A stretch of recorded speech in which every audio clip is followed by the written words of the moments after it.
দোকান দিয়ে বসে আছে।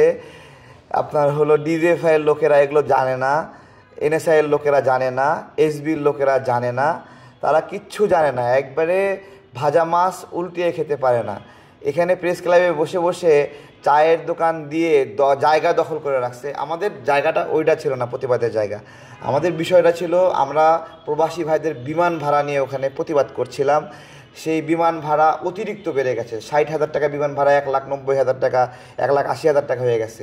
সেই প্রতিবাদের জায়গাটা এখানে আমরা একটা লিঙ্ক খুঁজে পেয়েছি যে বিমান সিন্ডিকেটরা এরা আমাদের উপরে হামলা করার একটা ফিন্যান্স করেছে যে আমরা যেন ওখানে বসতে না পারি। তো এটাও তদন্তের একটা বিষয়। এইগুলো বিষয়ে আমরা সেনাবাহিনীর ক্যাম্পের কাছে গিয়েছিলাম, আমরা গিয়ে দেখলাম যে না, তাদের কোনো ওইভাবে, আমরা বললাম আপনারা, ওরা বলে একটা লিখিত অভিযোগ দিয়ে যান। আমি বললাম লিখিত অভিযোগ দিলে আপনারা কি ব্যবস্থা নেবেন? তা বলতেছে আপনি তো সবই জানেন বোঝেন, এরকম মোড়ামুড়ি শুরু করছে। আমরা থানায় গিয়েছিলাম, সেখানেও তারা এরকম আপনি তো সবই জানেন বোঝেন। আমার কথা হলো, এই যে অস্ত্র দেওয়া আছে পুলিশের কাছে, এই যে শক্তি সামর্থ্য দেওয়া আছে, এত বড় বাহিনীকে আমরা তো বেতন দেই, তাই না? জনগণ বেতন দেই। আর এরা যদি মোড়ামুড়ি করে, এই মোড়ামুড়ি করার জন্য আমরা বেতন দেই নাকি? তাদেরকে আমরা জিজ্ঞাসা করছি। অথচ বিএনপির একটা মহানগরের নেতা মজনু ভাই, রবিন ভাই, তারা এখানে গেল, সবাইকে উঠাই দিতে পারলো। তো এটাও একটা বিষয় যে জাতীয়তাবাদী শক্তি একটা বড় হুকুমত বাংলাদেশে রাখে, তাদের একটা হুকুমতের শক্তি আছে। সেই শক্তি দিয়ে তারা চাইলে জামাত একটা বড় তাদের আদর্শিক জায়গা, বাংলাদেশের রন্ধে রন্ধে তাদের শক্তি আছে। এই শক্তিকে যদি সত্যিকার অর্থেই দেশের কাজে লাগে, তাহলে ঠিক এই প্রেস ক্লাবের মতোই নিরাপদ একটা জায়গাতে রূপান্তরিত হবে।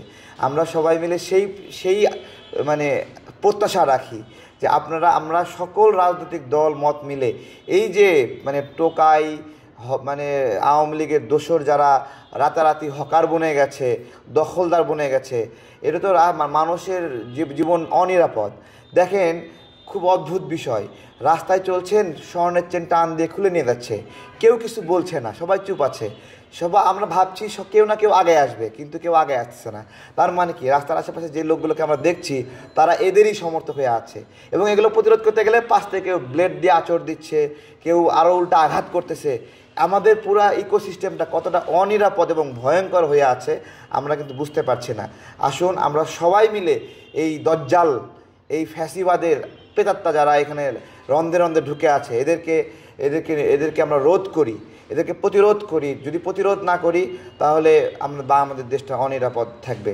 পুলিশ ভাইদেরকে বলবো, যা হয়েছে ভাই হয়েছে, আপনারা শেখ হাসিনার সমর্থন দিয়েছিলেন, ডিজিএফআই, এনএসআই সকল বিভাগ মিলে তাকে একটা অকুণ্ঠ শক্তি যোগাইছেন।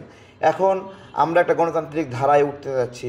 এই বিষয়ে আপনাদের চাকরিচ্যুত হয়নি, আপনারা শুকরিয়া আদায় কেন করছেন না? আপনাদের প্রত্যেকবার তৌবা পড়া উচিত। তৌবা পড়ে পড়ে আপনাদের ক্ষমা চাওয়া উচিত।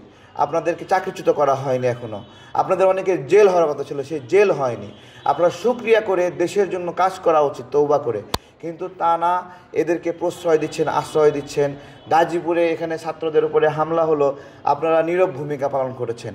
এগুলো আপনারা আপনারা এই দেশে চাকরি করেন, আমরা টাকা দেই, জনগণ টাকা দেই, আপনারা জনগণের পক্ষে অবস্থান নেন।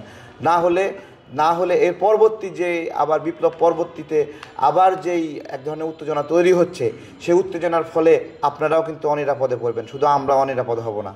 প্রেস ক্লাবের বাইরে যারা দখল করে আছে, আমরা স্পষ্টভাবে দেখেছি প্রেস ক্লাবের ভিতর থেকে কিছু কর্মচারী এসে তাদেরকে সমর্থন করেছে।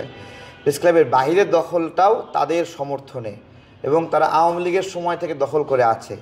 এমনকি প্রেস ক্লাবের ভিতরেও কোনো একজন অ্যাক্টিভিস্ট একটা বক্তব্য দিতে গেলে মাইক্রোফোন ধরলে আপনাদেরকে কতটুকু হ্যারাসমেন্ট করে আপনারা দেখেছেন, এবং ওরা এদের রূপটা কখনো বদলায়নি।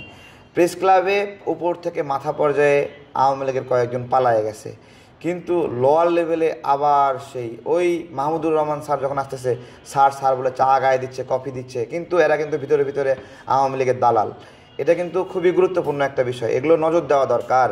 যারা এখানে বড় ভাইরা আছেন তাদেরকে বলবো, আপনারা এই লোয়ার লেভেলটা ঠিক করেন, না হলে জাস্ট কোনো একটা আনসার্টেন এক্সপেক্টেড ঘটনা চলে আসলে আপনারাও কিন্তু এদের দ্বারা আক্রান্ত হবেন। এরা কিন্তু প্রতিজ্ঞাবদ্ধ, আমরা যারা গণতন্ত্রের জন্য লড়াই করছি, আমাদের বিরুদ্ধে এরা ক্ষিপ্ত, এরা কিন্তু স্বৈরাচারের নিংড়ানি খাওয়া পাবলিক। সো এটা বিশুদ্ধ করা দরকার। এখানে প্রেস ক্লাবের ভিতরে বিষাক্ত রক্ত আছে, এই বিষাক্ত রক্ত বের না করা পর্যন্ত আমরা কেউই নিরাপদ না। দেখুন, এই 5 তারিখের আগের বাংলাদেশ, 5 তারিখের পরের বাংলাদেশ আলাদা। বিএনপি একটা বৃহৎ রাজনৈতিক দল, জামাত ইসলাম একটা বৃহৎ রাজনৈতিক দল। এই সকল দলে বিভিন্ন অপরাধীরা, মানে আবার গণ অধিকার পরিষদ আছে, নাগরিক কমিটি আছে, আওয়ামী লীগের যে অপরাধীরা, এরা কিন্তু এই অপরাপর সকল দলে ঢোকার চেষ্টা করছে এবং তারা ঢুকছে। এগুলো ঢুকে আমরা দেখছি একটা বিব্রতকর পরিস্থিতি। এগুলো যদি আমরা সবাই মিলে মোকাবেলা না করি, প্রত্যেকটা দলে এক দল আর এক দলকে দেখাবে, এটা কিন্তু ঠিক না। এমনও অভিযোগ আছে যে একটা প্রেস ক্লাব একটা আইনজীবী সমিতির নির্বাচনে ওইখানে আপনার হলো আওয়ামী লীগের লোকদেরকে নিয়ে একটা বিশেষ রাজনৈতিক দল বিজয়ী হয়েছে। হ্যাঁ, এগুলো হচ্ছে, এগুলো আমরা লজ্জা পাই। আমরা এই ধরনের তৎপরতা বাংলাদেশের নাগরিকদেরকে, আমরা যারা বুক চিতে লড়াই করলাম লাঠি হাতে, আমাদেরকে ঝুঁকি মুখে ফেলছে এগুলো। আমি আসলে আইনের উপর ভরসা রাখার মতো একটা পরিস্থিতি পাচ্ছি না। আমি যে 3 বার ডিজিএফআইআর হয়েছি, ফোর্সলি ডিজিএফআইআর যেটাকে গুম বলেন আপনারা, সেই গুমের বিষয়েও গুম কমিশনে আমি মামলা করিনি। আমি বিশ্বাস করি না আমাকে যারা গুম করেছিল, আমাকে যারা নিপীড়ন করেছে বা আমাদেরকে যারা নিপীড়ন করেছে, তাদের বিরুদ্ধে আইনগত ব্যবস্থা নেওয়ার মতো কোনো পরিস্থিতি বাংলাদেশে সৃষ্টি হয়েছে। এই গণ অভ্যুত্থানের পরে আমাদের সহযোদ্ধা ছোট ভাই সজল মাহমুদকে গণধোলাই দিয়ে, তাকে চোর বানিয়ে, মোবাইল চোর বানিয়ে আপনার হলো আমাদের আগের যে সংগঠন, সেই সংগঠনের ভাইরা তাকে হত্যার চেষ্টা করেছে। আমরা রমনা থানায় গিয়ে মামলার চেষ্টা করেছি, কোর্টে মামলার চেষ্টা করেছি, আমরা কোথাও এই মামলা দিতে পারিনি। অর্থাৎ আমাদের এখানে যারা ক্ষমতা মালিক হয়ে আছে, শক্তিশালী, তাদের বিরুদ্ধে কোনোভাবেই ন্যায় বিচার চাওয়া মানে এটা অপ্রাসঙ্গিক হয়ে দাঁড়িয়েছে। কেউ কোনো বিচারের পরিস্থিতি নাই। আমরা খুবই শঙ্কিত। এখানে আইন আদালত প্রত্যেকটা কেবলমাত্র ক্ষমতার দাসে রূপান্তরিত হয়ে আছে, শুধুমাত্র ক্ষমতার দাস। এছাড়া তাদের আর কোনো কাজ নাই, কোনো আইন নাই সাধারণ ভুক্তভোগীকে কোনো বিচার দেবে, ন্যায় বিচার দেবে। কোনো আইন নাই, কোনো নাই, কোনো ব্যবস্থাপনা নাই। খুবই ভঙ্গুর অবস্থা। বিষয়টা এইরকম যে আপনার হাতে ক্ষমতা দেওয়া হয়েছে, আপনি এটা প্রয়োগ করছেন না, অথবা প্রয়োগ করার নীতিগত শক্তি, নৈতিক শক্তি আপনার কাছে নাই। তো অনেকগুলো বিষয় রয়েছে। একটা স্থিতিশীল সরকার প্রয়োজন, যেই সরকারকে জনগণ ম্যান্ডেট দেবে, সেই সরকার ন্যায় বিচার মানে প্রতিষ্ঠা করার জন্য তার আকাঙ্ক্ষা থাকতে হবে, সে চায় কিনা ন্যায় বিচার। এইরকম একটা বিষয় আসলে তখন ন্যায় বিচার প্রতিষ্ঠা হবে। তাছাড়া বর্তমান পরিস্থিতিতে ন্যায় বিচারের মায়ের বাপ হয়ে আছে।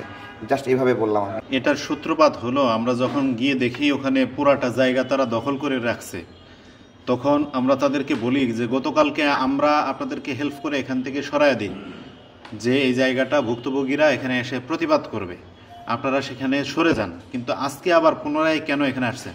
তখন দেখি তাদের যে অ্যাটিটিউড, সেটা হলো একদম মারমুখী, আমাদের সাথে ক্ষিপ্ত হয়ে আসতেছে, মারবে এমন এক পরিস্থিতি। তো আমরা ওখানে গিয়ে তাদের সাথে কথা বলার চেষ্টা করি। এই কথা বলার অবস্থায় তারা আমাদের উপর আক্রমণ চালায়। পরবর্তীতে আমরা ওখানে আমাদেরকে পিআই বুলবুল ওখান থেকে আমাদেরকে সরায় নিয়ে আসে, কিন্তু এরপরও তারা দোকান ফেলে রেখে এখান থেকে এসে আমাদেরকে স্ট্যাম্প সহ এই ধরনের লাঠি দিয়ে আমাদের উপর আক্রমণ করে, এছাড়াও হাতেও তারা আক্রমণ করে। তো এদের যে একটা মাস্টার প্ল্যান ছিল এটা আমরা বুঝতে পারছি, কারণ ওই যে ব্যক্তিটার যে ভিডিও দেখানো হলো, তার একটা বন্ধ দোকান ছিল, যেখানে কোনো মাল ছিল না, কিছু ছিল না, তালা দিয়ে আটকানো ছিল, সে ওই বন্ধ দোকানের মালিক ছিল। আমাদের একটা মামলা করা হয়েছে, আমাদের সৈকত ভাই মামলাটা করেছে। বেসিক্যালি তার ল্যাপটপটা তো চুরি হয়ে গেছে, বেশ কিছু ডকুমেন্ট, তার সার্টিফিকেট ছিল, এগুলো উদ্ধারের চেষ্টা করা হচ্ছে। সামগ্রিকভাবে হামলার বিষয়টিতেও তার এই জিনিসগুলো জরুরি, সেই জায়গা থেকে তিনি মামলা করেছেন।